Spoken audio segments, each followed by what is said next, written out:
The question we have is a 2 by 2 matrix A, which is cos alpha, minus sin alpha and cos alpha, and A to power 32 is 0, minus 1, 1, 0. Then what is alpha? 0, pi by 32, pi by 64 or pi by 16? So the solution is, first we'll solve the 2 by 2 matrix, that is A is equal to cos alpha minus sin alpha and cos alpha. Then what will be A2? Similarly 2 alpha, 2 alpha, 2 alpha, 2 alpha, and similarly A to power n we replace 2 by n.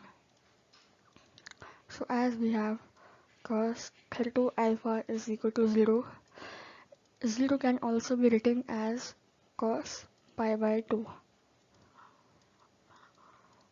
Hence 32 alpha will be pi by 2. Therefore alpha is pi by 64. So the option C is the correct answer.